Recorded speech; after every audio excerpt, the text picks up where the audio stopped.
Hello à toi et bienvenue dans le podcast de Fundamentals. Si c'est ton premier épisode, je t'explique le concept tout de suite et si c'est pas le cas, merci pour ta fidélité. J'ai la chance de recevoir un ou une invitée avec qui je parle de sa profession. Mais avant tout, ce qui m'intéresse, c'est de comprendre pourquoi la personne que j'ai en face de moi fait ce qu'elle fait. Alors que tu écoutes ce podcast dans ton canapé, ou en train de faire ton sport, ou encore en train de faire les tâches ménagères, je te propose, à la fin de l'épisode, si tu l'as aimé, de le liker et de le partager sur toutes tes plateformes. Encore une fois, je te souhaite la bienvenue dans le podcast de Fundamentals.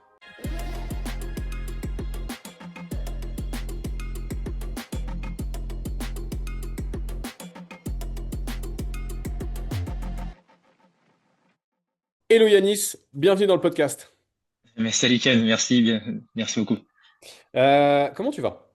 Je vais très bien, je viens de m'entraîner, donc tout va très bien. J'ai viens de manger aussi, donc je suis ready pour le Ok. pod. Et du coup, tu as fait quoi pendant ton entraînement aujourd'hui? Ce matin, c'était muscu. Ok. J'avais une petite séance de maintenance. Vu que je suis en période de compétition là, des petites séances de muscu d'une demi-heure, 40 minutes, et voilà, je fais des squats, du clean, grosso modo. Ok, parce que moi je le sais pour le coup, mais les auditrices et les auditeurs du podcast ne le savent pas. C'est quoi ta discipline sportive? Du coup, moi, je fais du demi-fond, donc de l'athlétisme de base, et donc la particularité de demi-fond. Moi, je suis sur 800 mètres. Ok. Donc, 2 tours de piste pour ceux qui connaissent pas, et c'est des efforts compris entre, enfin, c'est proche de 2 minutes pour les filles, un peu plus de 2 minutes pour les gars, moins de 2 minutes. Ok. Et du coup, tu as une grosse partie de renfort musculaire dedans, mais tu as aussi une grosse part aérobie, donc tu cours beaucoup et tu dois faire un peu de développement de force et puissance aussi à côté. Donc, ce matin, c'était séance de muscu. Mais tu... Attends, tu es en train de me dire que tu cours et que tu fais de la muscu, mais ça va te Exactement. rendre lourd, donc tu vas courir moins vite. Ça, je laisserai les gens croire ça. Mais non, c'est faux. C'est faux.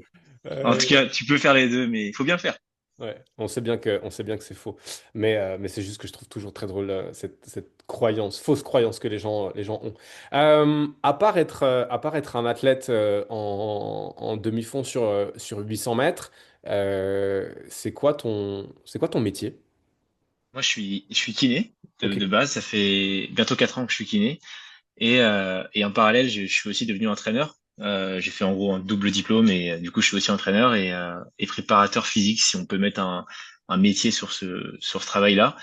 Et voilà, donc je suis plutôt spécialisé dans la course à pied. Donc je suis coach en course à pied aussi et kiné sur Nantes par chez moi. Voilà. Ok, pour la petite anecdote, pour que les gens comprennent, moi je connais pas du tout Yanis et je le connaissais pas. Alors, cet épisode, on devait le faire avant, et puis Mm. la vie, la vie est passée par là, et du coup, bah, on le fait maintenant. Mais pour les auditrices et les auditeurs du podcast, je pense que vous connaissez Gabriel Pilon. On a fait 2 épisodes ensemble, dont un récemment, et c'est un jour, je reçois un message de Gabriel qui me dit, ouais, je viens de voir un gars là, il a l'air trop bien, je pense que tu peux bien t'entendre avec, fais un épisode avec lui. Et comme j'accorde beaucoup d'importance à l'avis de Gab, ben voilà, ce qui nous réunit aujourd'hui. Super sympa, Gabriel, d'ailleurs. Très Ouais. compétent. Très, très sympa et très compétent, effectivement. Ok, donc kiné, préparateur physique, coach en course à pied. La prépa physique, tu l'as fait pour le sport que tu pratiques toi-même? Ouais, enfin en gros, je l'ai surtout fait au tout début quand j'ai été diplômé, où là je m'occupais de la partie prépa physique du club, bah, c'est le club pro de ma ville à Nantes, donc c'est le Nantes Basket Hermine. Du coup, je m'occupais de la prépa physique du centre de formation. Mhm. Donc là, beaucoup de renfo, musculation, quasi tous les jours. Ouais, c'était cool. Et après, donc là, la partie prépa physique, je l'exploite pas en rémunération Ok. pure. Je suis pas de la prépa physique pure, mais par contre, bah, je l'intègre dans aussi bien mon métier de kiné. Genre, je me base sur les choses de prépa physique et aussi bien dans le coaching en course à pied où du coup, j'ai une grosse part renfo que j'implémente aussi pour les coureurs à pied. Donc, je Ok, m'en sers pas juste tout seul, mais implémenté dans tous ces métiers-là, oui. d'accord. Dans la partie kiné, donc pour les auditrices et les auditeurs du podcast suisse, kiné, c'est physiothérapeute chez nous. Oui. Euh, Est-ce que tu as encore une partie de traitement manuel ou est-ce que tu fais faire que du renforcement musculaire aux gens ou des exercices? Comment est-ce que tu joues avec ces deux types de pratiques? Ouais, bah du coup encore pas mal de thérapie manuelle, Mhm. pas mal. Ouais, en pourcentage, je sais pas comment ça donne, mais ouais, dans une journée, je peux faire peut-être la moitié des séances où je touche encore beaucoup les patients, Mhm. grosso modo. Mais ouais, vu que je fais aussi du suivi à distance et de la programmation à distance, enfin, c'est un peu des suivis hybrides où les gens ils viennent au cabinet, ils ont un bilan, on fait thérapie manuelle ou pas, et derrière ils ont une programmation à suivre où là c'est que du distanciel, et après Mhm. c'est eux qui doivent faire ce qu'on a vu via le bilan. Donc là c'est sans, enfin c'est sans toucher le patient.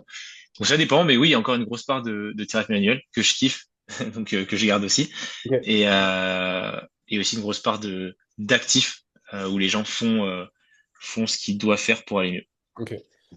Tu fais ça pour donc t'es kiné à ton propre compte Ouais, c'est ça, ouais, exactement. et le suivi à distance, tu le fais aussi à ton propre compte ou tu fais partie d'un regroupement plus gros de physiothérapeutes? Non, du coup, aussi à mon propre compte. Ok. Ça, je le fais comme je viens de le dire, via suivi hybride, où Ouais. les gens, du coup, ils viennent moins au cabinet et je les vois peut-être une fois par mois. Mhm. Mais il y a aussi depuis un peu plus de 2 ans maintenant, je fais du suivi à distance uniquement via Instagram. En gros, je crée du contenu sur Insta et puis sur la course à pied. Et les gens derrière, ils me contactent. Et là, on fait un bilan à distance et ensuite une programmation à distance où c'est que du distanciel. Mhm. Un peu comme je fais au cabinet, mais sans la partie où tu peux toucher le patient au début.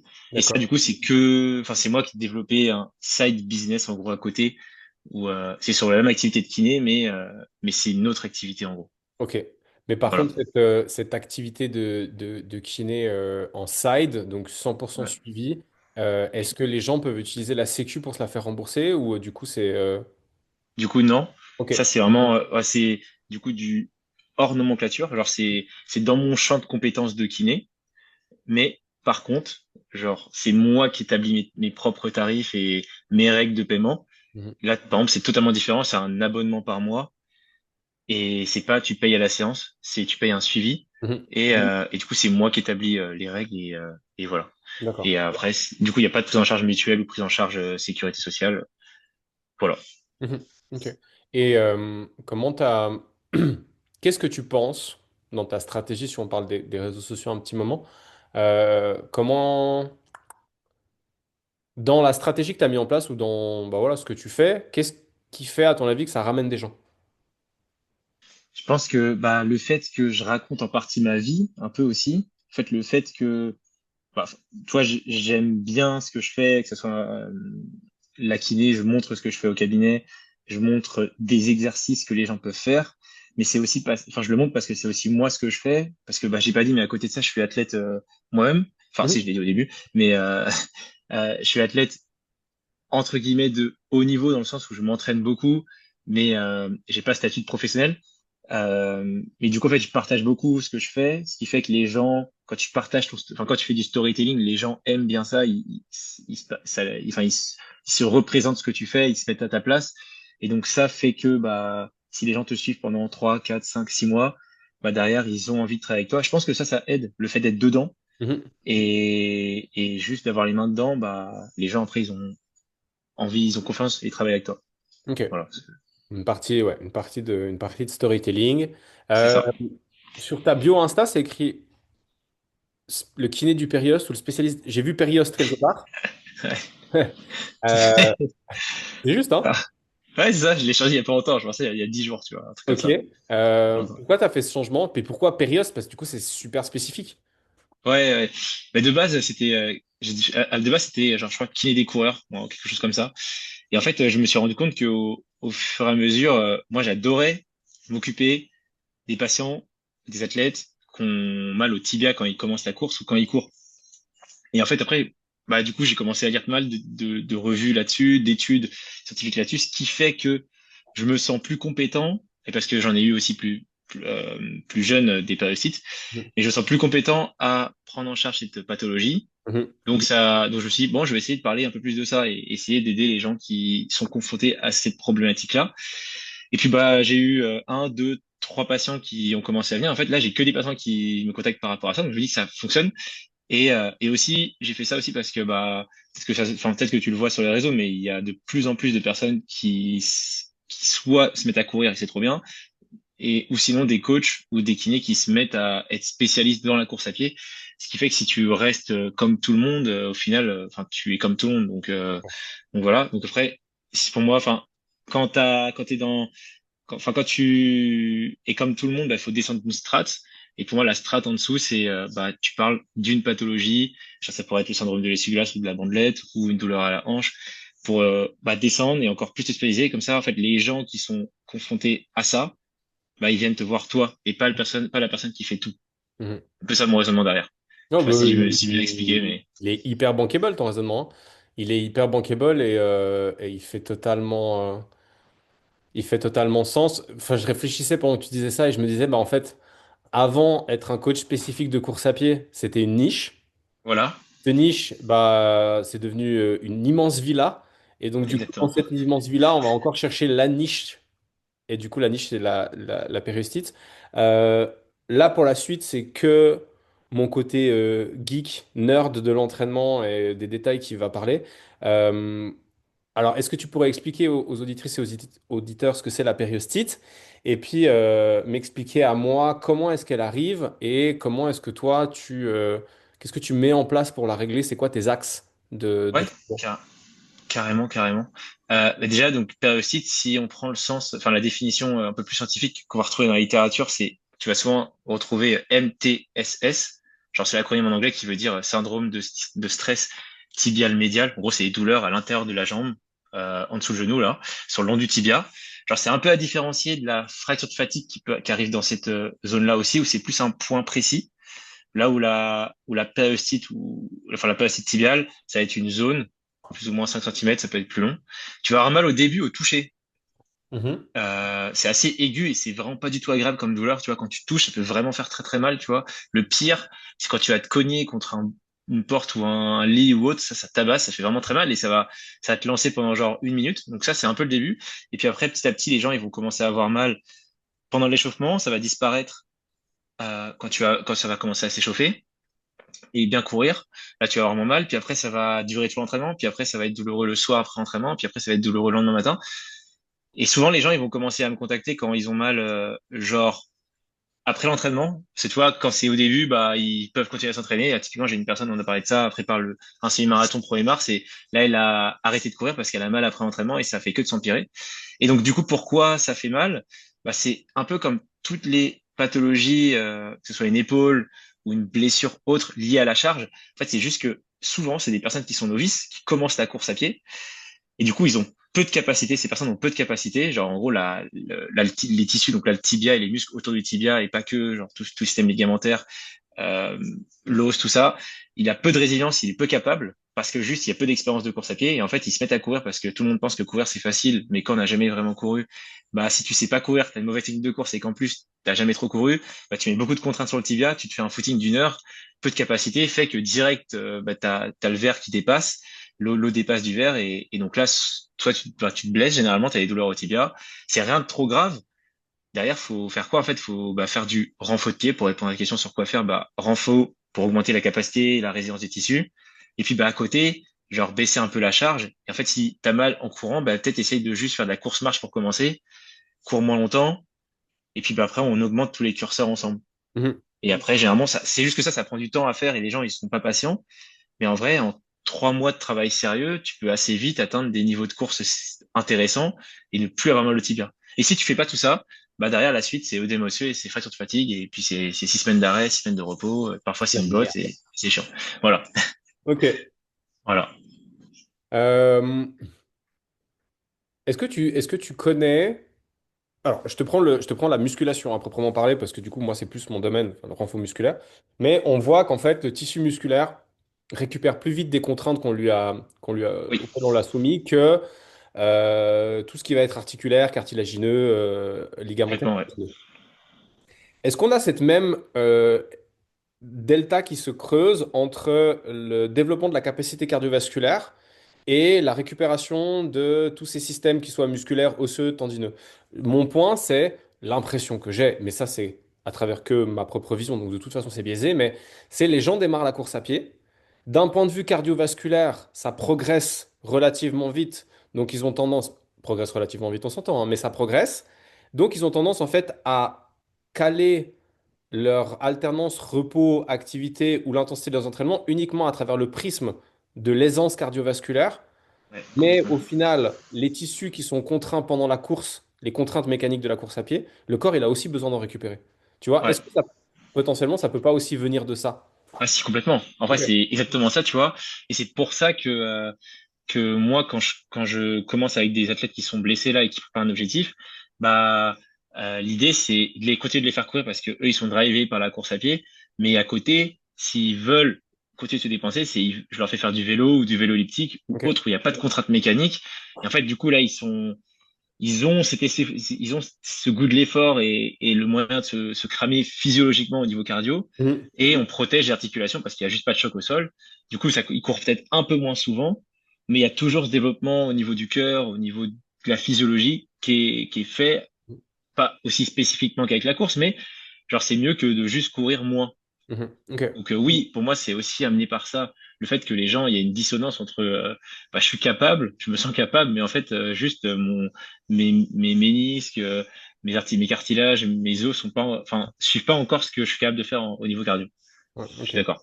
Ouais, moi, je l'ai eu, j'ai eu ce sentiment-là sur moi parce que bah, là, j'ai fait une Irox en janvier, embarqué par ma femme dans ce délire.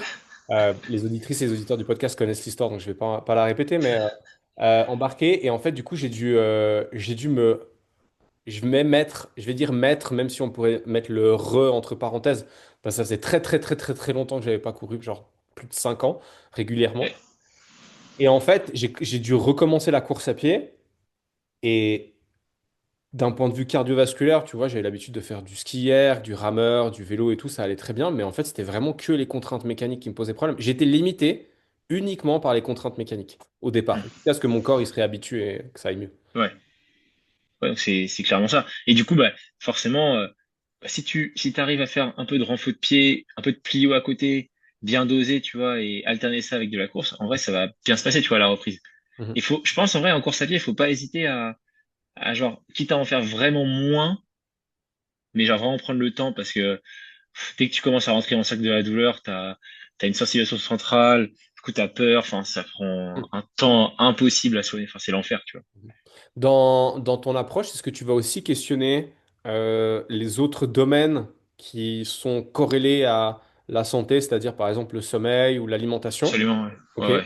Et À fond, à fond. comment est-ce que tu abordes ça? Parce qu'au final, une séance de kiné, c'est quand même relativement court. Enfin, comment est-ce que tu Ouais. places ça? Du coup, mais ça, je le fais beaucoup plus facilement à distance parce que Ok. bah là, du coup, vu que c'est moi qui fixe, genre on peut prendre 45 minutes comme prendre 1 heure et demie. Donc là, j'ai tout le temps de poser mes questions. Et si c'est au cabinet, du coup, bah j'ai moins de temps, mais du coup, je l'étale sur plusieurs séances. Mhm. Et après, bah je questionne bah ce qu'on dit donc yellow flag, ça va être tout ce qui touche au boulot et la vie familiale. La personne, si elle vient d'avoir je sais pas 2 enfants et qu'elle dort pas trop, bah en vrai, et c'est comme par hasard, à ce moment-là, bah, c'est juste qu'en fait, il y a pas cette capacité à récupérer.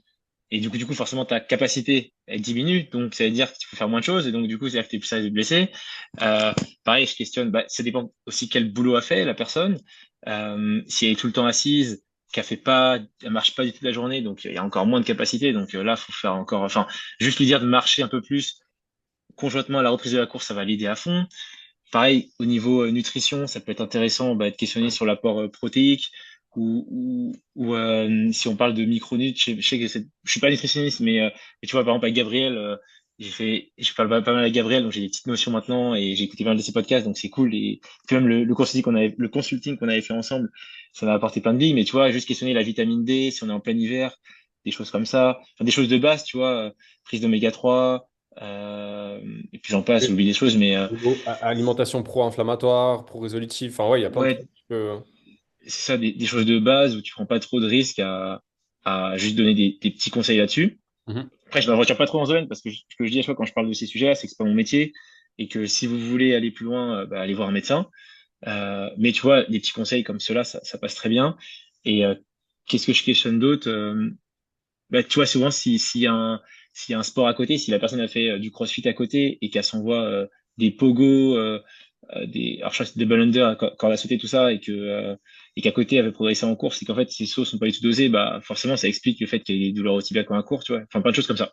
Donc Ok, oui, c'est de questionner au max. c'est cool. Ouais, donc tu essaies vraiment d'avoir une vue d'ensemble et pas que à travers le prisme de ton activité. Ouais, à fond.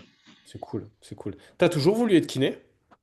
Euh, je sais pas. Je sais que je suis rentré à l'école de kiné et genre au début, genre, quand je faisais les études parce que je voulais, genre, avoir un bon taf, enfin, avoir un travail, quoi, et pouvoir gagner un peu d'argent.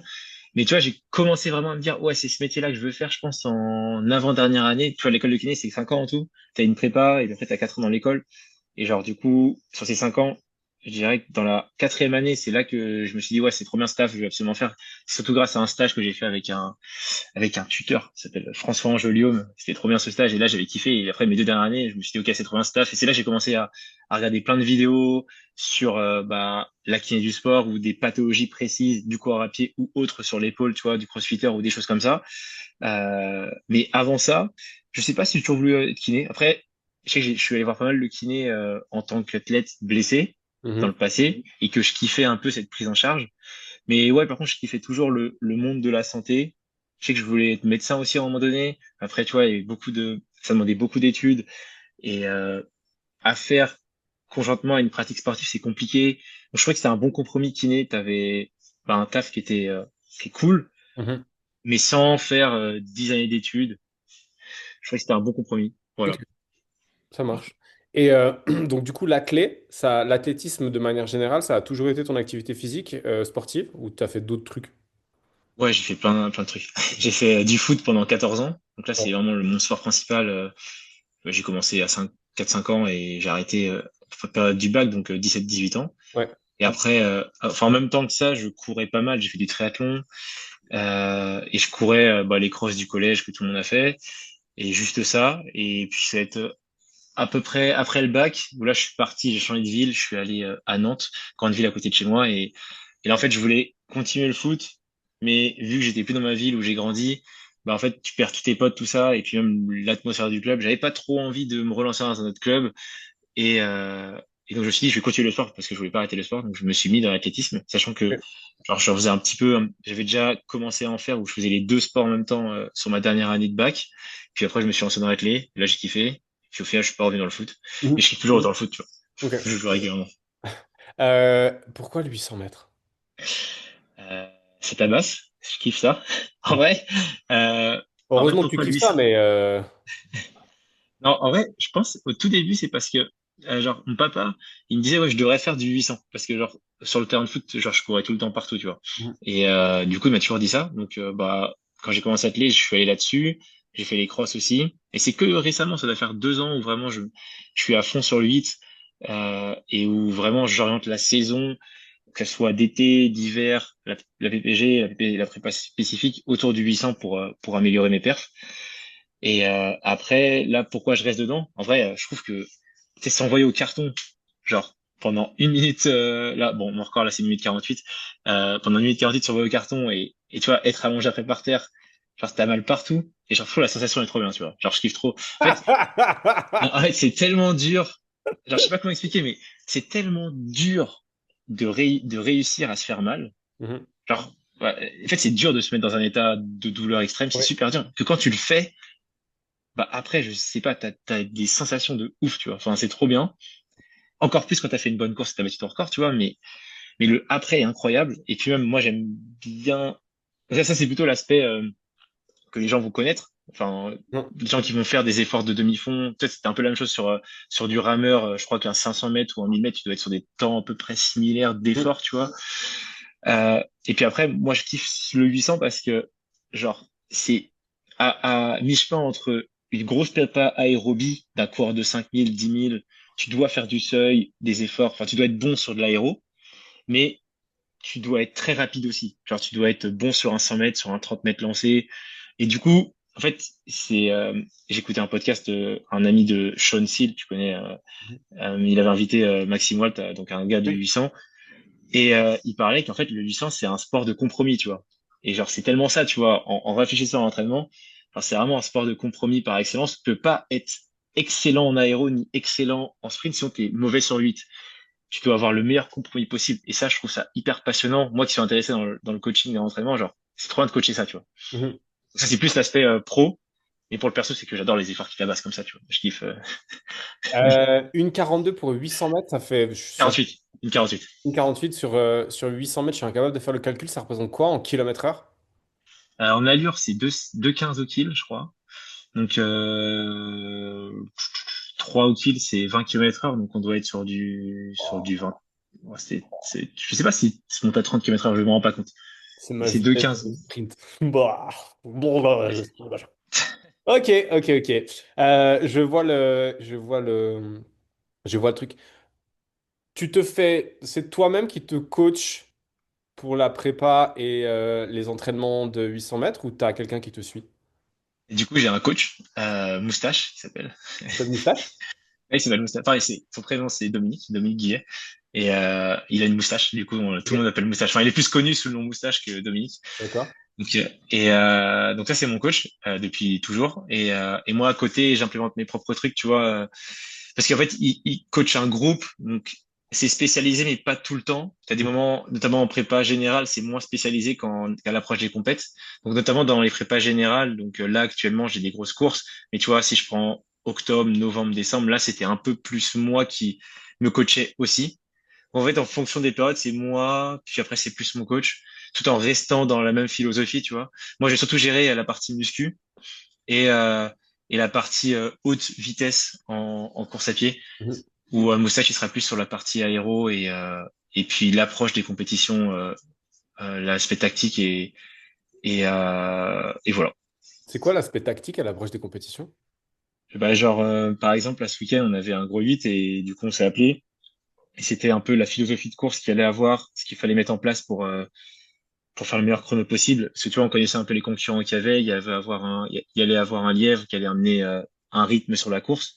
Enfin, en gros, ce week-end, c'était surtout une course à chrono. L'idée, c'était pas de gagner la course, c'était de faire le meilleur chrono possible.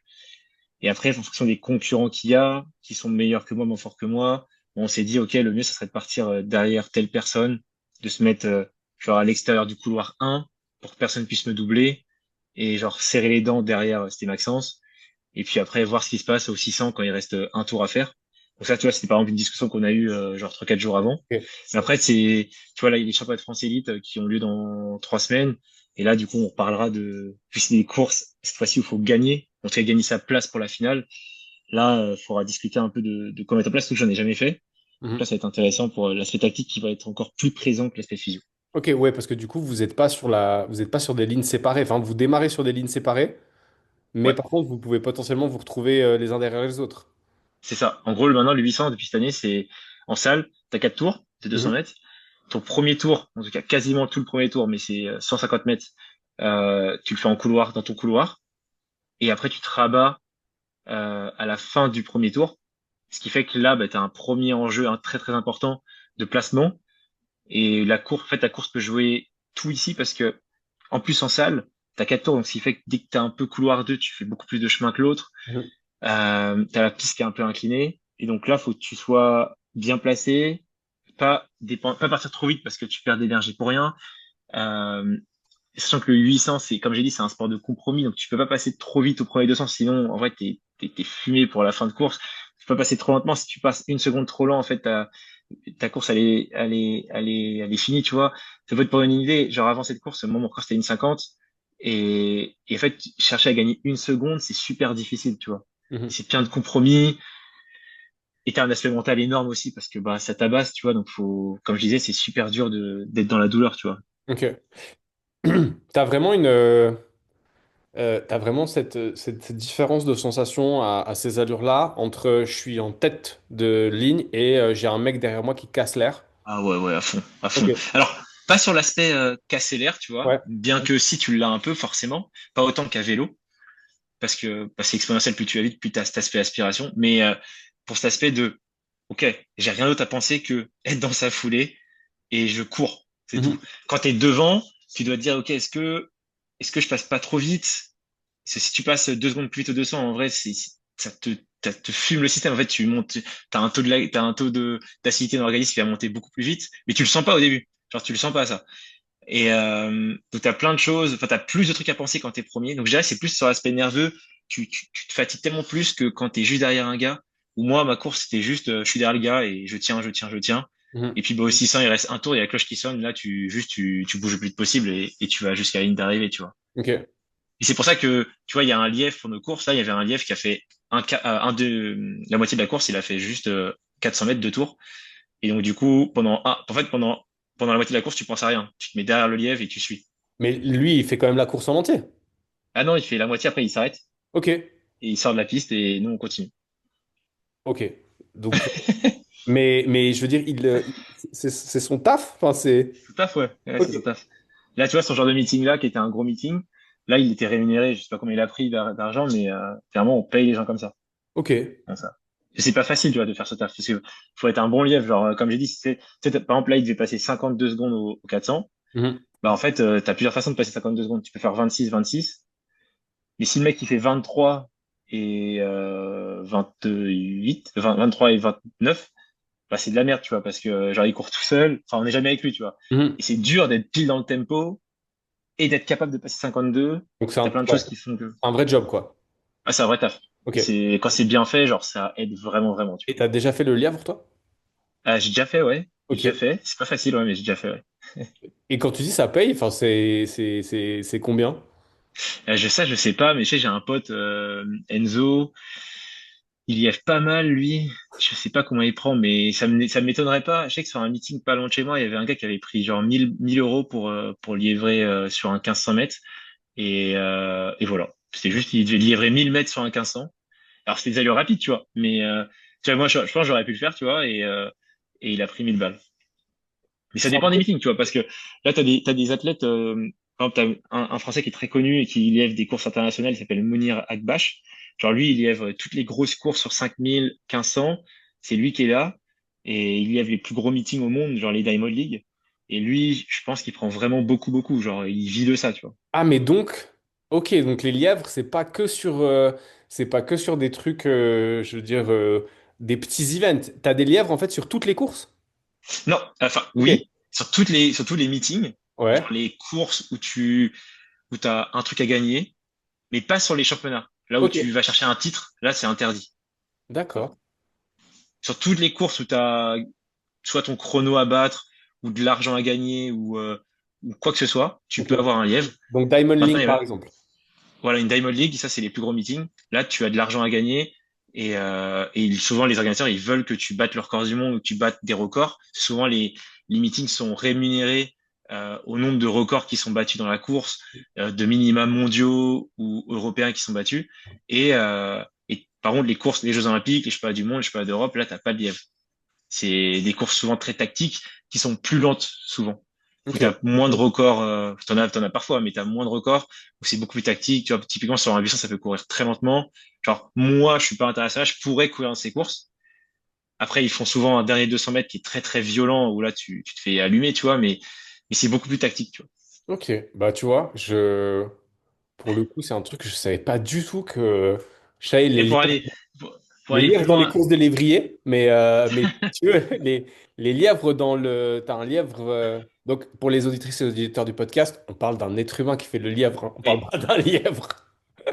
mais tu vois, t'as même maintenant, enfin, tu regarderas, mais t'as ce qu'on appelle la wave light, où en gros, t'as une, Attends, ça a coupé. tu m'entends? Ouais, c'est bon. C'est bon. Il y a mon truc à bugger. Je disais, t'as une Wavelight. lumière, la wave light. C'est une lumière qui est programmée pour aller à telle vitesse. Et du coup, nous, ça nous fait suivre la lumière. Et t'as une lumière pour le lièvre, qui est bleue généralement. Et t'as une lumière verte qui est pour les athlètes. Et par exemple, la lumière, elle est programmée sur faire une 48,00 sur 800. Et si tu suis la lumière, tu fais une 48, tu vois. Ouais, bah, Kipchoge, quand il avait battu enfin, il avait fait le record là, du marathon en conditions spécifiques, il me Oui, semble qu'il avait une voiture qui était devant lui avec ouais, un laser projeté au sol et il devait être derrière. exactement. Ok, C'est ça. dinguerie. Ok, je Ouais, savais je suis pas du d'accord. tout. Je savais pas du tout. C'est ok. Ah, j'ai appris quelque chose du coup de super intéressant là. Ça- Ok. Et donc toi, tu as intégré beaucoup enfin, du renfort musculaire, de la fonte dans tes entraînements. Est-ce que c'est le cas Ouais. de tous les coureurs ou pas? Euh, sur 8, sur 800, Mhm. je pense que c'est le cas. Après, à des proportions différentes, parce qu'il y a des gens, forcément, comme je dis, c'est un sport de compromis Et tu as des gens qui vont préférer accentuer peut-être 70, 80% de leur entraînement sur la partie aéro Mhm. et les 20 autres sur la partie puissance musculaire, résistance lactique, renfo. Même si en vrai, tu pourrais créer une autre catégorie là-dedans, mais vas-y, je vais réunir ça pour que ce soit plus simple de parler là-dessus. Tu as des gens qui vont plutôt privilégier l'aspect du coup vitesse et par conséquent musculation, renfort musculaire et qui vont être sur un versant peut-être plus 50-50, tu vois. Donc ça dépend. Moi, ma conviction et ma philosophie sur le 800, c'est que t'as besoin de faire beaucoup de musculation. Et quand je Mhm. dis beaucoup, c'est genre, tu vois, moi, je cours 7 fois par semaine. J'ai 2 à 3 séances de renfort en fonction si je suis en PPG ou en PPS, enfin préparation physique générale ou spécifique.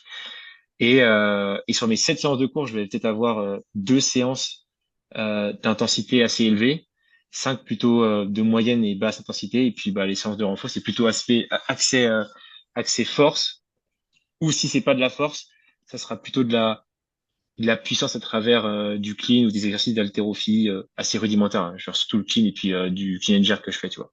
Mhm. Ok. Voilà. Mais après, ça dépend vraiment. Tu vois, ça Ça c'est plutôt dépend sur le aussi de 800. comment t'es câblé d'un point de vue physiologique. Voilà.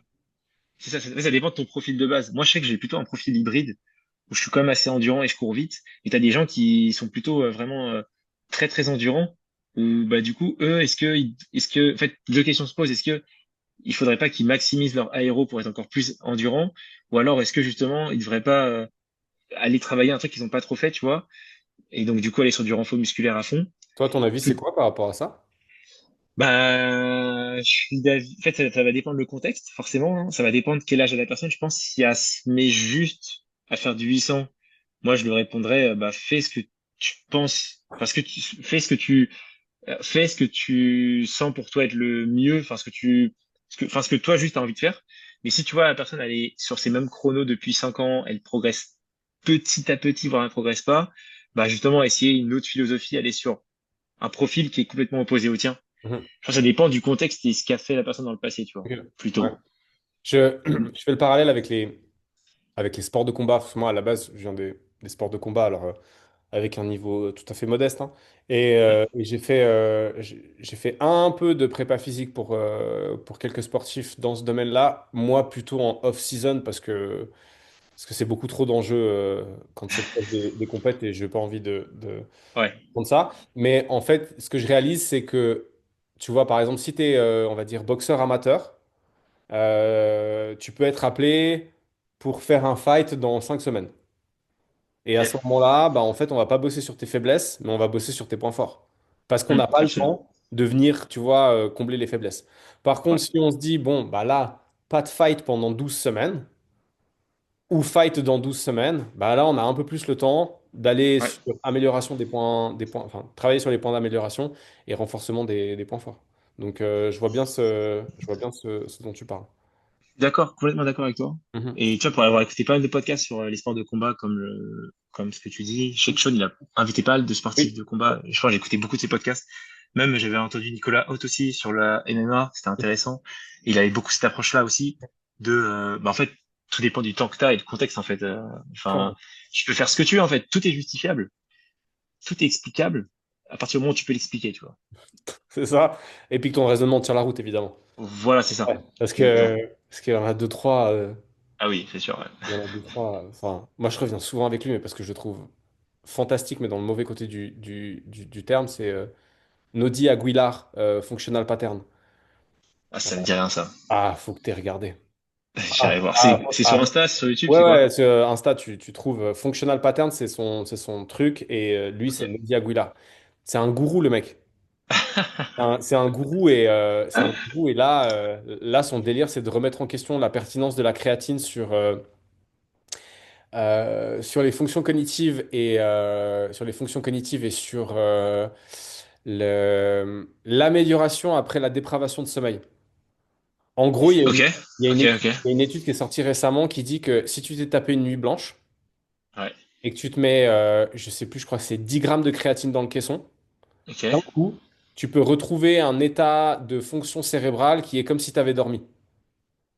Sauf ok. que évidemment, il faut pas répéter le truc sur le long terme. Donc c'est pas Ah tu oui. dors pas pendant voilà. Et en fait, lui, il prend juste, tu vois, ce petit moment et il a une conversation avec ChatGPT et où il dit, ouais, alors il pose des questions à ChatGPT. Évidemment, ChatGPT va dans son sens. Et du coup, bah voilà, pour lui, c'est sa théorie. Enfin, regarde, ça va te Et je plier. regarderai. Ouais. J'ai noté le nom. C'est c'est très space. Mais est-ce que tu as... Alors, pas tellement avec tes athlètes, enfin pas tellement avec tes collègues athlètes, mais avec les gens que tu prends en charge. Est-ce qu'il y en a, alors je disais ça au début, tu vois, en rigolant par rapport à la musculation et la course à pied, mais est-ce qu'il y en a qui étaient très réfractaires à l'intégration du renforcement musculaire dans l'optique de la course à pied? Et voilà, comment ils sont arrivés avec leur opposition, puis comment toi t'as dealé avec ça? Et, ouais, du coup, il y en a plein. En vrai, je pense que la majorité des gens, c'est ça, tu vois. Malheureusement, encore aujourd'hui. Tu vois, je prends juste mon coach moustache, bah, c'est ça, tu vois. Typiquement, la muscu pour lui, c'est tu vas devenir baraque, tu vas plus pouvoir courir. Enfin, genre ton discours que tu as eu au début, c'est exactement ça, tu vois. Malheureusement. Mais petit à petit, ça change un peu. Les mentalités changent un petit peu, mais c'est toujours compliqué à justifier. Enfin, pas justifier. Enfin, moi, j'arrive à me justifier, mais c'est juste à entendre, faire entendre ce qu'on dit aux gens, tu vois. Parce que tu peux leur dire, mais en fait, si juste enfin, ouais, voilà. Ah, si juste les gens ils entendent, ils écoutent pas, tu vois, ça pose un problème, tu vois. Mhm. Et c'est souvent ça aujourd'hui, malheureusement. Et comment je fais du coup pour mes athlètes? Eh ben, déjà, j'essaie de parler pas mal de ça sur Insta en le vulgarisant le plus simplement possible. D'ailleurs, là, j'ai fait une petite vidéo dessus pour montrer qu'en fait, on peut faire de la musculation même la veille d'une course Mhm. sans créer de fatigue, sans créer de courbature, sans quoi que ce soit, tu vois. Tu peux faire plein de choses. Genre, typiquement, là, ma séance de tout à l'heure, et c'est ce que j'ai donné à un patient, Émile, à un athlète que j'ai là, Émile, enfin, j'avais tout à l'heure, ce matin, j'avais des squats à faire à 130 kilos, donc c'est demi-squat. Pour moi, c'est lourd. Et j'ai juste fait 4 fois une répétition. Genre, il y a zéro fatigue de créer. Il y a juste un maintien de ma force max, tu vois. Et de l'aspect technique. Je me Mhm. suis un peu échauffé avant, forcément. Je n'ai pas fait à froid. Est-ce que c'est lourd pour moi? Et puis j'ai fait la même chose en clean. Genre j'ai fait un 4 fois un 2 reps sur juste l'aspect technique. Et pourtant je soulève lourd. Du coup, t'as, t'as un maintien de ton niveau de force, parce que c'est super facile de maintenir une qualité. Mhm. Après, de la développer comme ça, c'est pas possible. Mais là, on parle juste déjà, juste faire de la musculation. Là, j'en fais. Et il n'y a pas de prise de masse, il n'y a pas de fatigue annexe. Là, ça, si je veux aller courir tout à l'heure, je peux. Si je veux m'envoyer une séance, je peux. Donc, je l'aborde comme ça en essayant d'expliquer, bah, ce que tu peux faire de mal avec la musculation. Forcément, si je m'envoie à 5 fois 10 à 100 kilos en squat, vas-y, je vais être fumé cet après-midi, tu vois. Mais c'est pas ça l'enjeu du truc. C'est pas ça que je vais faire. Donc, j'ai d'expliquer ce qu'il faudrait pas faire en montrant aussi ce qu'il faut faire, tu vois, et essayer d'en parler pas mal sur les réseaux et voilà. Ouais, Voilà. ok. Euh, question de nouveau de geek, mais l'amplitude complète en renforcement musculaire, est-ce qu'elle a du sens dans ton sport? Est-ce que tu l'utilises? Est-ce que tu l'utilises pas? Comment est-ce que tu fais ça? On peut utiliser par exemple le mouvement de squat comme prise. Bah, du coup, comme tout, ça dépend du contexte, tu vois. En vrai, si tu me dis on est à 3 mois de ta grosse compétition, moi je te dis, enfin, si tu me dis ça et qu'en plus tu me dis ouais, j'ai tendance à avoir des petites douleurs au genou, machin chouette, tu vois, j'ai des petites gênes. Moi je te dis en mode prévention, réhabilitation et pour pas que tu aies des douleurs au genou plus tard, commençons par l'amplitude complète, justement pour aller stimuler tout le muscle, tu vois. Et vu qu'on est loin de la compète, on peut se permettre de faire des choses qui ressemblent peu à l'amplitude de la course que tu auras, tu vois. Ok. Mais après, forcément, si on est dans les 4 dernières semaines avant ta grosse compète, là, typiquement, moi, je suis en demi, voire quart de squat, je soulève lourd et j'ai fait peu de reps et je me focus que sur l'amplitude qui va être liée à la course. Genre, je vais pas aller tout en bas en squat parce que ça va créer un peu plus de fatigue, un peu plus de stress sur les tissus musculaires. Tu as un peu plus de dégradation, de dégradation au niveau musculaire. Et c'est pas ce que je veux. Là, ce que je veux, c'est pouvoir courir. Mon sport principal, c'est la course, c'est plus la musculation, tu vois. Mhm. Ok. Donc, en fait, ça dépend, ça dépend vraiment du contexte et de l'anamnèse de la personne, tu vois. Mhm. T'as dit quart de squat ou demi-squat? Ouais. Demi-squat, c'est cuisse parallèle au sol ou pas? Ou ça Bon, s'arrête après? moi, je me dis soit parallèle au sol ou que quand je regarde la vidéo, je vois au moins 90 degrés d'angulation entre mon tibia Mhm. et au moins, tu vois. Ouais.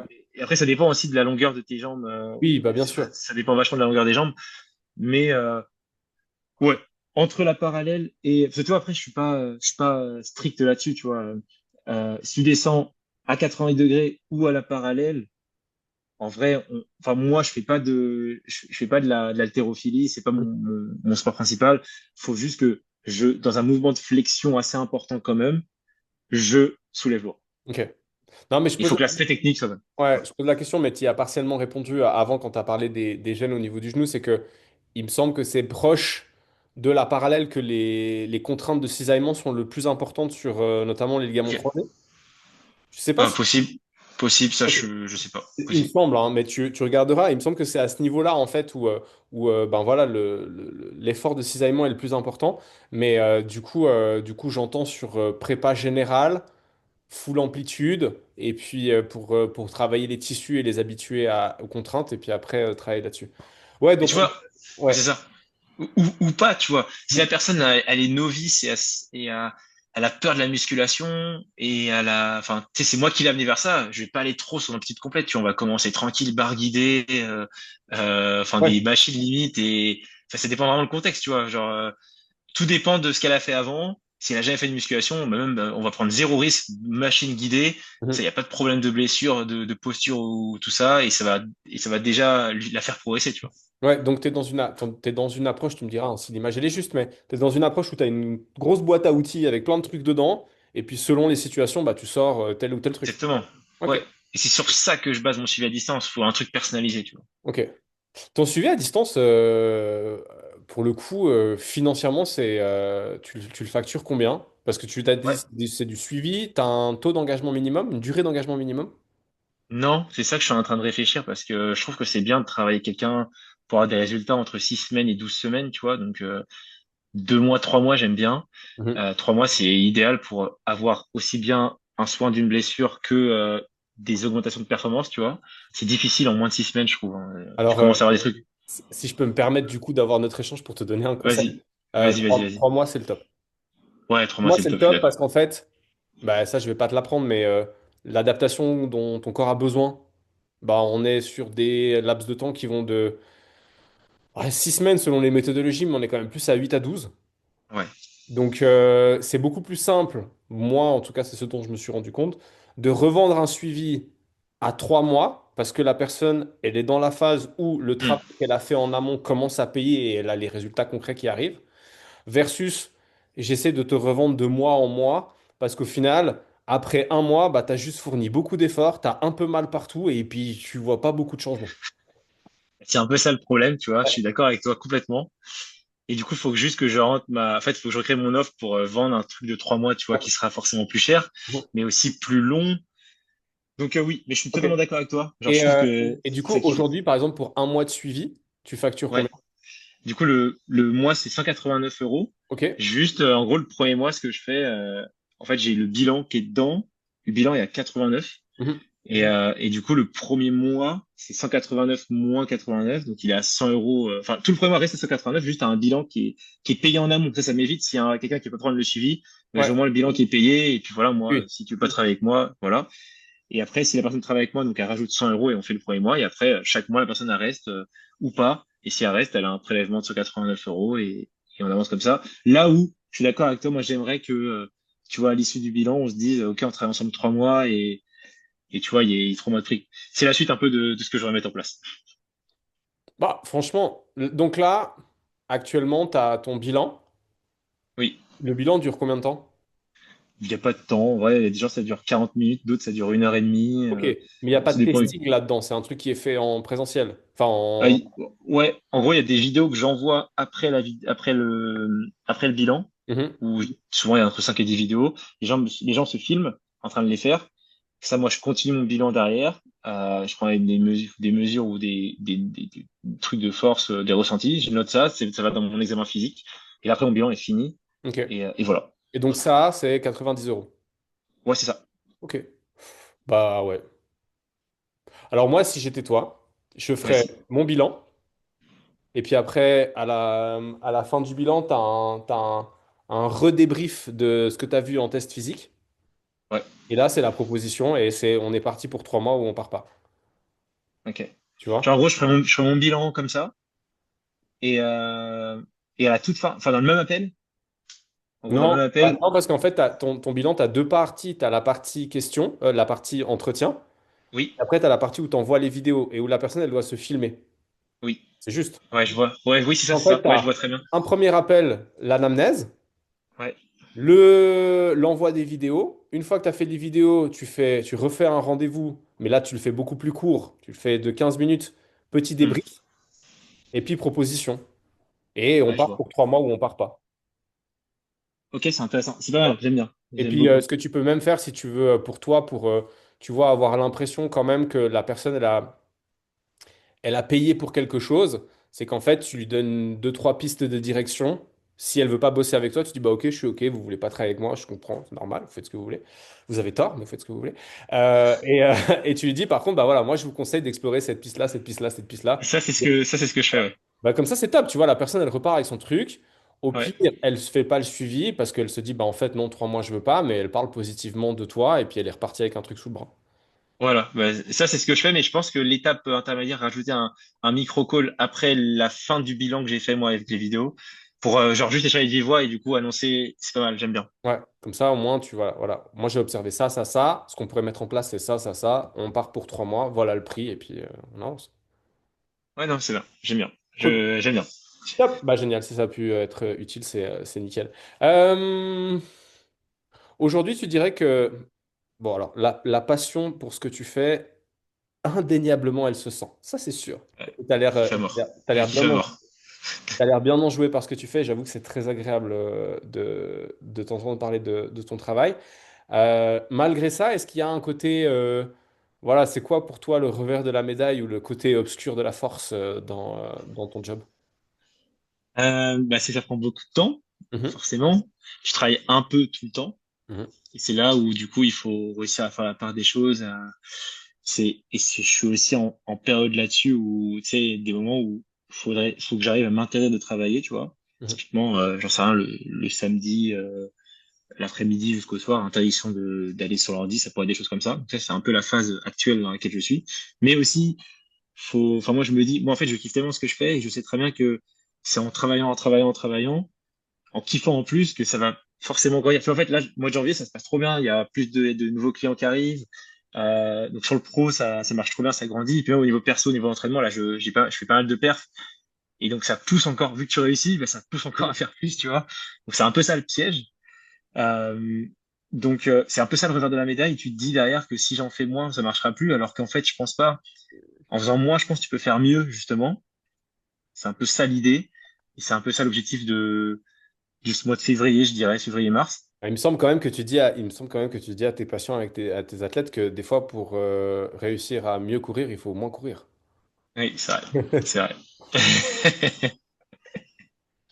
Ok, C'est donc totalement vrai. objectif Totalement du vrai. mois de février. Ça serait de réussir à pas travailler forcément moins, mais en tout cas mieux, mais surtout genre que la semaine elle soit un peu plus cadrée et où il y a tel moment où il n'y a pas le droit de répondre à tes messages, où j'ai pas le droit de travailler sur Insta, voilà. Et que ça soit vraiment des plages qui soient dédiées à faire autre chose. Ok. Parce que, Et surtout or, que, vas-y. ouais. Non, non, vas-y, vas-y. Surtout que. Bah, surtout qu'en plus, ça va m'aider parce que bah il y a des grosses compétitions qui arrivent, notamment fin février. Et en fait, juste pouvoir avoir l'esprit un peu plus libre à des moments, ça va permettre de juste récupérer psychologiquement. Et ça, c'est important. Ok.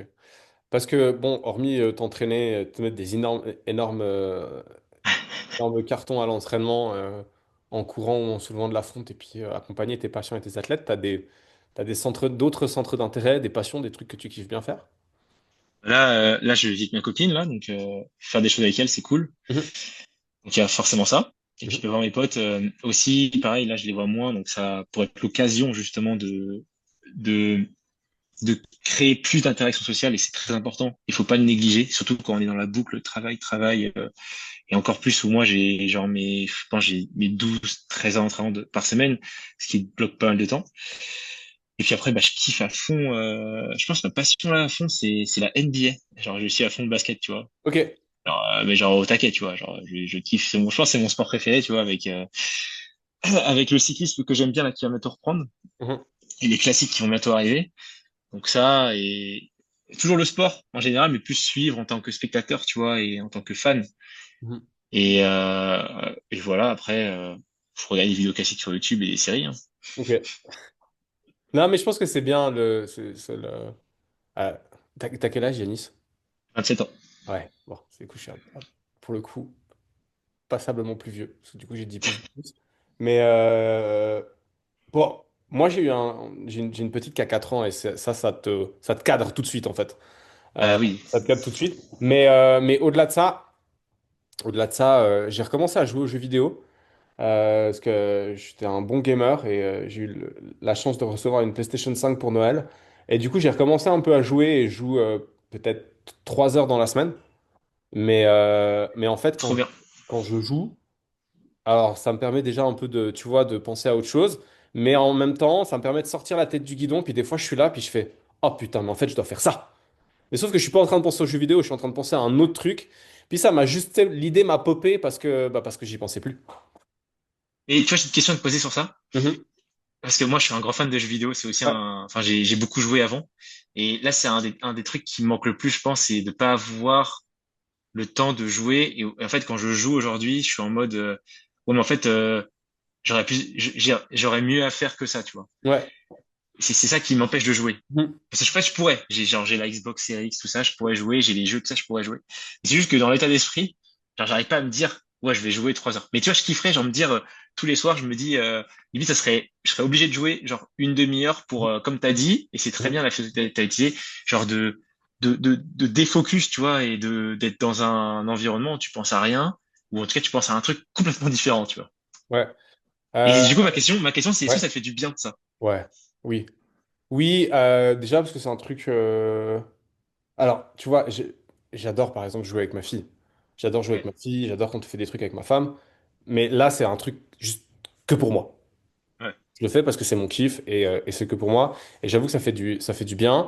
Je pense qu'en fait, on est matrixé par les réseaux sociaux Ouais. de ce truc de l'entrepreneur qui travaille tout le temps sans jamais s'arrêter. Ouais. Et je trouve que c'est pas. Si ton délire c'est ça, fais-le. Mais pour moi, c'est pas sain parce que c'est pas. Il n'y a pas d'équilibre en fait. Mm. Tu vois? Au même titre que je conseillerais pas à quelqu'un de faire que du sport et de toujours s'entraîner, s'entraîner sans jamais récupérer. Je pense que nous aussi, en tant qu'indépendants et entrepreneurs, on a besoin à un moment donné de juste de- d'une soupape pour évacuer. Ça peut C'est être ça. ça peut être le sport. Tu vois, j'ai des Lego derrière moi, j'aime bien faire des trucs comme ça. Et en fait, moi aussi, je me dis, ah ouais, mais en fait, je pourrais faire autre chose. Je pourrais finir de rédiger mon blog de formation, et puis je pourrais réfléchir à mon prochain poste, et puis je pourrais planifier les rentrées financières. Et puis en fait, là, j'ai réalisé depuis le début de l'année que en faisant ça, je suis plus efficace quand je fais le reste. Ok. Parce que je fais pas Ça, que c'est ça. intéressant. Tu vois. Je fais pas que ça. Et là, si je reprends mes 10 dernières années depuis que je suis indépendant, en général, mes meilleures idées ou la solution aux problèmes sur lesquels je bute viennent quand je suis pas en train de travailler. Ok. C'est intéressant. Ça vient au moment où je suis pas en train de travailler. Les moments de révélation, souvent, c'est sous la douche. Je suis là, Ouais. puis je fais, oh, putain, mais en fait, c'est ça. Donc ouais, mais ça, je pense que c'est la balance. Et je pense qu'on n'a pas cette balance-là parce qu'on est matrixé par les réseaux sociaux. Tu C'est vois, carrément possible. cet Carrément entrepreneur possible. qui travaille tout le temps, qui s'arrête jamais. Tu vois, l'autre truc, par exemple, c'est la croyance selon laquelle tu dois que être entouré de personnes qui sont meilleures que toi si tu veux grandir et évoluer. Et en Mm. fait, je suis pas du tout d'accord avec ça. Parce que si tu es que avec des personnes qui sont comme toi, tu vois toujours les choses du même point de vue. Mm. Alors que si tu es entouré de personnes qui font pas la même chose que toi, ça te permet d'avoir un autre point de vue sur une situation. Totalement d'accord avec ça. Voilà. Complètement Donc, d'accord. voilà. Mais cette, Totalement d'accord avec ça parce que ouais, cette prise de je- distance avec les réseaux sociaux et le message mainstream global, c'est un truc que je fais depuis maintenant un petit peu plus d'1 an. Et donc ça mijote. mais tu vois, et ça, c'est totalement vrai, tu vois, en y pensant, parce que toute ma vie, ça a été un peu ça, tu vois. Quand je jouais au foot, j'ai joué au foot à assez haut niveau. Et j'étais parti dans un environnement avec des potes qui faisaient du foot, tu vois, que tu parlais H24 de foot. Et c'est trop bien. Et sauf que tu vois, j'étais à l'internat. Et quand tu rentres le week-end, tu revois tes potes d'avant qui sont pas du tout dans ce monde-là. Mais de parler de autre chose, d'avoir des points de vue, comme tu as dit, Mm. différents, c'est extrêmement puissant. Et puis j'ai pas parlé, mais aussi avec ma famille, tu vois. Du coup, ça fait que ta famille, mes petits frères et mes parents qui sont dans des environnements aussi différents, du coup, ça te fait parler d'autres choses. Et donc ça, ce que tu as dit, le fait de pour être bien, faut être entouré de personnes meilleures que soi. Pas que toi, je suis pas forcément d'accord avec cette Mm. phrase. En tout cas, ça dépend dans quel contexte. Et le mieux, je pense, c'est d'être entouré de personnes de plein de classes sociales différentes, tu Bien vois. sûr. Ouais, c'est Je pense clair. que c'est ça là. Non, puis de plein, tu vois, moi, enfin, l'autre jour, je buguais sur un truc. Et puis bah, j'ai la chance d'avoir dans mon cercle proche bah, Sean. Et du coup, je l'appelle, je passe 10 minutes avec lui, et puis on discute de ça. On fait un peu le même job, on est dans le même mood, dans le même Ouais. machin. Mais d'un autre côté, ben, mercredi prochain, je vais aller manger avec mon meilleur pote qui est pas du tout dans ce domaine-là, qui vient pas du sport, qui est pas indépendant. Et je sais que ça va être vraiment une bouffée d'air frais de juste sortir de ça, quoi. Ouais, Sortir de à ça fond. et de discuter avec lui, puis de lui exposer des fois les problématiques, puis qu'il me dise, ah ouais, bah en fait, pourquoi tu fais pas ça? Puis je dis, ah bah, j'y avais pas pensé. Donc, non, non, mais je pense qu'en fait, tout est vraiment une question d'équilibre. Mais oui, jouer aux jeux vidéo, c'est bien. Non, mais ça, oui, Ouais. en vrai, je suis persuadé. Et c'est pareil, c'est un truc que je veux retrouver. Tu vois quoi Ok. comme jeu vidéo en ce moment-là? Ghost of Yotei. Je connais pas. C'est quoi Ghost comme type de jeu? C'est Ghost of Yotei, un solo? c'est un monde ouvert, c'est un solo, et il y a eu celui d'avant, c'était Ghost of Tsushima. Ok. Et là, c'est la même série, mais c'est pas une suite. Et en gros, c'est une femme au Japon féodal où toute la famille a été tuée et elle est très, très, très, très, très, très énervée. Ok. Voilà. Elle est C'est très, très stylé. énervée. Ouais, c'est assez cool. Euh, Cette discussion, elle est passionnante et franchement, c'est très agréable de discuter avec toi. Il faut cependant qu'on avance quand même un peu dans le podcast. C'est le moment du quiz. Ok. L'idée, c'est que tu réfléchisses assez peu aux réponses que tu vas me donner. Ok. T'es prêt? Ouais, je suis prêt. 3, 2, 1, c'est parti. Quand tu étais petit, tu jouais à quoi? Ah, Dragon Ball. Ok. Un aliment que tu n'aimes pas manger? Aucun. Tout manger. Ah Ok, si, le crabe. Le crabe. pas grave. Ton outil de travail favori? Mon téléphone. Est-ce que... Parce que la question, c'est une de tes manies, mais je vais l'affiner pour toi. Est-ce que tu as un rituel d'avant-course? Maintenant, oui. Ok. J'ai commencé avec un prépa mental et maintenant, oui. Ok, Mais avant, non. d'accord. Voilà. Et du coup, c'est quoi ton rituel d'avant-course? Je sais pas si je le partage, je pense que je le garde pour moi. Ok. Mais non, je le garde pour moi. Mais tu le Mais fais, mais t'as un truc. voilà, grosso modo, c'est quelque chose avec des pensées, j'ai des choses Hmm. à me répéter et c'est une routine que je mets en place qui maintenant va être la même avant chaque départ. Ok, cool. Ta citation préférée, si t'en as une? Euh, il y en a une que j'aime bien, mais elle n'est pas forcément vraie, mais j'aime bien la dire, c'est le monde appartient à ceux qui se lèvent tôt. J'aime bien me lever tôt. Mais elle n'est Ok. pas forcément vraie, tu vois, mais je l'aime bien. Ouais, d'accord. Oui, effectivement, elle n'est pas forcément vraie, mais oui, je te l'accorde. Moi aussi, j'aime bien me lever tôt, je suis pas du tout un mec du soir. Tu dis des gros mots? Ou rarement. Rarement, ok. Ouais, Mais si rarement. t'en dis en général, tu dis quoi? Je vais dire merde. Ok, Je vais dire peut-être en anglais, peut-être fuck. ok. Mais Mais pas en vrai, non, parce que les parents, je sais que ma mère, elle voulait jamais qu'on dise de gros mots ok, et du coup, j'ai jamais grandi avec cette. Quand j'en dis, je pense que c'est rarement, tu vois. Donc ok. c'est pas pour, c'est juste un truc drôle ou rire, tu vois, mais ça va pas Ouais, être pour insulter quelqu'un ou ok. m'énerver contre quelqu'un, tu vois. Ton film favori, si t'en as un? Star Wars. Et j'ai vu d'alerte Ah, aussi, je mais pense que t'es fan. quel épisode? Et Lequel? je vais te dire l'Empire contre-attaque le 5. Ah, Je kiffe, bien sûr. je prends, je prends. Et toi? J'aime beaucoup La Revanche des Sith. Ouais, forcément. J'aime beaucoup l'épisode 3. D'ailleurs, là, je suis en train de lire Dark Plagueis, euh, Ah, le folie. livre qui parle du maître de Palpatine.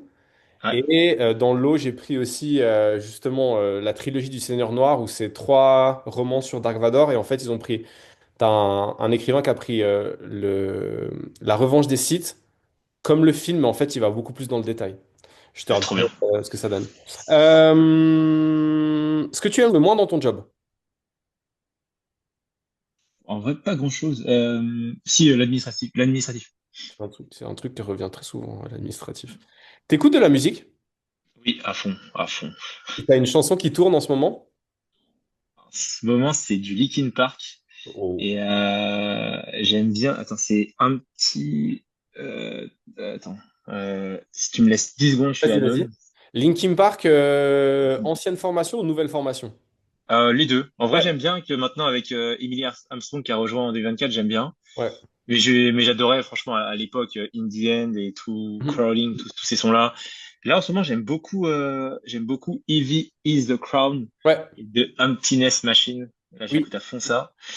Mais après, tout l'album From Zero, le nouveau album qui est sorti en 2024, j'aime Ouais. beaucoup. Il est Et lourd. voilà. Et Il tu est. vois, et juste pour, parce que je kiffe trop. En Mhm. fait, je me suis remis à aimer Linkin Park depuis quelques mois, là. Et je kiffe trop l'atmosphère que ça te met, genre, ça te met dans un état second, je trouve, quand j'écoute ça. Et là, mon kiff ultime, ce serait d'aller voir un concert un bête de concert, tu vois. Là, je kifferais Ok, trop, tu vois. ok. Bah écoute, je Voilà. te souhaite de pouvoir le faire. Si tu pouvais partager un repas avec quelqu'un qui est, ou malheureusement quelqu'un qui n'est plus, quelqu'un de réel, ou bien même un personnage fictif, ce serait qui? LeBron James. Ok. Si tu pouvais recommencer et faire un autre métier, tu ferais quoi? Ouais, je kifferais bien être chirurgien. Ok, Ouais, chirurgien ou complètement différent dans la finance et encore que, non, chirurgien. ok. Tu Chirurgien. reviens. Et puis une lecture que tu recommandes, peu importe le domaine. Qu'est-ce que j'ai lu récemment? Attends. Euh, Enfin, je dis là, ça fait longtemps que j'ai pas trop lu de livres. Si ce que j'avais kiffé, c'était, ça va faire pareil, mais la biographie sur LeBron James, je la kiffe beaucoup. Je sais plus qui l'a écrite, mais elle est pas mal. Mhm. Et puis après, si, il y a, bon, c'est encore de la NBA, désolé, mais 11 Rings sur le coach de Jordan et Kobe Bryant, c'est Mhm. Phil Jackson. Euh, En anglais, franchement, c'est pas mal pour ceux qui kiffent le basket, qui kiffent l'NBA, le lire en anglais pour entraîner son anglais, c'est top. C'est pas facile, mais du coup, vu que tu as des notions un peu de sport, et ça parle beaucoup de sport, et donc ça parle de plein de choses, pas que du basket, ça parle aussi de sa philosophie de coaching et comment il est devenu coach, tout ça, c'est hyper intéressant. Voilà, Ok, 11 Rings de Phil Jackson. génial. Dans 10 ans, tu voudrais être où ou en être où? Dans 10 ans, je kifferais être, euh, être pro en athlétisme, en Mhm. demi-fond. Genre vraiment être très très fort au niveau national ou international. J'espère que ce sera possible. On verra. En tout cas, je vais tout faire pour. Et puis, je kifferais bien être en train de travailler si travailler genre dans les îles mais tu sais faire du suivi à distance uniquement et pouvoir m'entraîner quand je veux. Genre pouvoir, enfin ouais, voilà, genre être un peu n'importe où dans le monde, peut-être pas, enfin pas à Nantes en tout cas, Mhm. et avoir ou être en train de voyager et pouvoir avoir des revenus qui rentrent grâce au suivi à distance ou autre. Cool, génial. Un dernier mot, Yanis, un truc que t'as pas dit et que tu aimerais partager ou quelque chose que t'as dit mais que t'aimerais répéter? Euh, je sais pas. Bah, si, en vrai, je pourrais dire ça, j'aime bien, ça me résume un peu. Quand on veut quelque chose, peu importe la chose, il faut travailler quasiment Mhm. tout le temps. Quasiment tout le temps. Le travail, c'est la clé de tout pour moi. Ouais, Voilà, ça voilà, marche. le travail. Moi, alors, si je mets un mot qui me résume, ce sera le travail. Voilà. Ok. J'ajouterais équilibré. Ça, c'est juste parce que j'aime C'est bien. vrai. Voilà. C'est vrai. Non, mais t'as totalement raison. T'as totalement raison. Et Totalement raison. est-ce que tu peux, pour terminer, j'aurais dû te la poser avant, mais c'est pas grave, me donner un truc positif sur le monde dans lequel on vit aujourd'hui? Euh, Ce qui est cool, c'est qu'on peut, et ça reste assez accessible de pouvoir voyager et de voir plein de cultures. On n'est pas enfermé dans là où on a grandi, tu Mhm. vois, et le fait de s'exposer à d'autres cultures, c'est extrêmement enrichissant, tu vois. Genre si demain, bon, ça demande un peu d'argent quand même, mais si tu veux aller en Amérique du Sud Mhm. ou j'en sais rien, en Inde pour t'exposer à d'autres cultures, ça c'est possible. Là où c'était beaucoup moins possible il y a 100 ans, tu vois. Mhm. Donc le fait de pouvoir voir d'autres cultures et d'apprendre des autres, ça je pense c'est extra important. Mais même tu vois que en France, tu vas pouvoir aller dans le sud de la France Mhm. ou juste bah, en Suisse, tu vois, ou Mhm. facilement en Espagne, bah, ça, c'est possible aujourd'hui, ou je pense que c'était moins possible avant. Ça, Ok, c'est très important. magnifique. Où est-ce qu'on peut te retrouver du coup? Sur Instagram, Mhm. mon compte, c'est Track Care Physio. Alors, track comme la piste en anglais, care comme soigner, tout collé Et- en anglais, et physio, tiré du 8 et physio, comme kiné en Suisse. Ok, nickel. Merci beaucoup pour ton temps. C'était très agréable de faire ta connaissance. Je vais envoyer un Ben, message à Gab pour lui dire que la prochaine fois que son intuition lui dit que je devrais inviter un invité, il faut pas qu'il hésite à me le suggérer. c'était très cool aussi. Ouais. Merci beaucoup. Très sympa. Pour les auditrices et les auditeurs du podcast, ben, merci pour votre temps d'écoute. J'espère que vous aurez pris autant de plaisir à écouter cet épisode que Yanis et moi on a pris à l'enregistrer. Si c'était votre premier épisode, eh bien, bienvenue sur le podcast de Fundamentals. Et si c'est pas le cas, comme d'hab, merci pour votre fidélité, vous faites plaisir. On se retrouve à très bientôt pour un nouvel épisode. Yanis, je te remercie encore et puis je te souhaite une bonne fin de journée et Merci un bon beaucoup. week-end. Toi À aussi. bientôt. Toi aussi. Merci beaucoup.